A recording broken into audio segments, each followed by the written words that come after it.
has a peculiar way of transforming the most tender moments into the most agonizing memories, and for me, it all started the night I discovered that his brother, not the man I had married, was the one who really saw and understood me.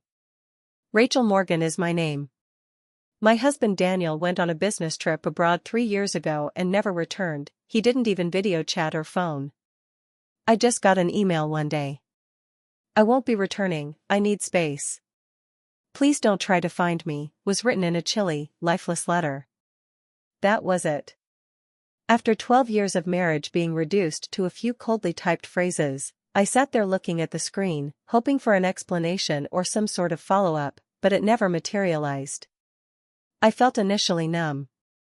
Then came the fury, then the grief, and I cried until I felt like I was crying no more. During all of this, the house grew quieter.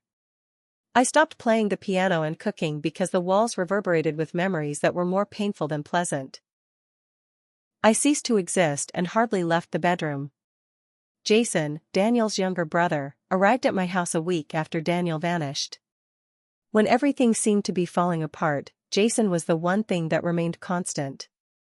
He made coffee, fixed the leaky faucet Daniel had promised to fix months ago, and even took out the trash without my asking. He didn't say much, just looked at me with those serene eyes and asked if I needed help. I was too tired to refuse, so I let him in. Jason was completely different from Daniel.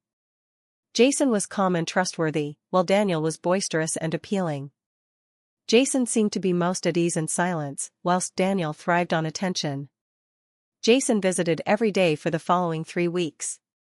He would bring groceries, fix anything that was broken, and occasionally just sit with me in the living room as I sobbed or gazed into space.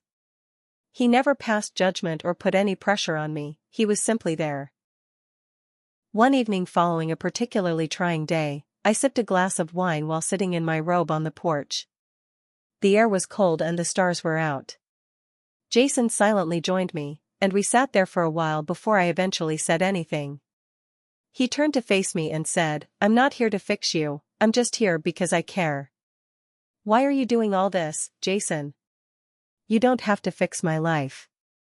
I gave him a serious look, and then something changed. I felt safe that night for the first time in a long time. As the weeks stretched into months, I started to get better and resumed cooking. I began laughing at Jason's dry humor and playing the piano in the evenings. As each day went by, I could feel our gap narrowing. Although it was slight, the tension was evident in the way he gazed at me and the way his hand would briefly touch mine. Jason walked up behind me and silently dried the plate I had just rinsed when I was doing the dishes one evening after supper. We moved in time as if we had done it 1,000 times before I looked up at him and said, "Don't go yet, just stay a little longer." He stopped and then nodded, "Okay." My head was resting on his shoulder as we sat in the living room watching a movie that neither of us was watching. I muttered, "Don't stop being here, Jason, I need you," as the credits rolled. His answer was straightforward yet impactful, "I won't." Things changed after that night. Although we didn't talk about it explicitly, we both knew that we had shared stolen looks, lingering touches, and vulnerable moments that neither of us had ever displayed before.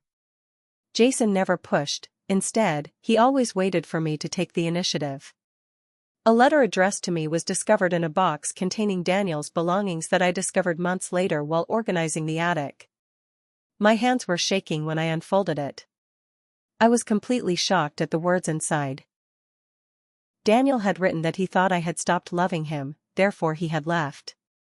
He used Jason's name and stated that he couldn't bear the thought that I would love someone else more than him after seeing how Jason looked at me even during our wedding. I sat with that letter for hours at first, feeling guilty. While I faced Jason that night, I held the letter out to him and asked, "How long have you felt this way?" Had I loved Jason all along, was I unaware of it, or had my heart just found its way to someone who had been there while everything else came apart? He wasn't flinching.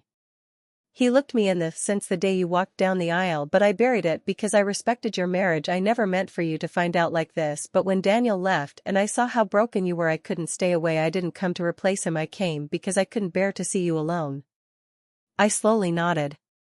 We stood in silence for a while before I moved closer and put my arms around him. He held me as though I were something valuable and worth waiting for, and in the 3 years that have gone by since that night, Jason has never stopped showing up, caring, or loving me in the quiet, unwavering way that only he could. Together, we created something new. On the promise of something better rather than the wreckage of my past love doesn't always arrive the way we anticipate. It doesn't always come with loud announcements or fireworks. There are times when it comes quietly and softly. It waits amiably until we're prepared to whisper through our shattered tears. Keep going. Furthermore, if we're lucky, it never does.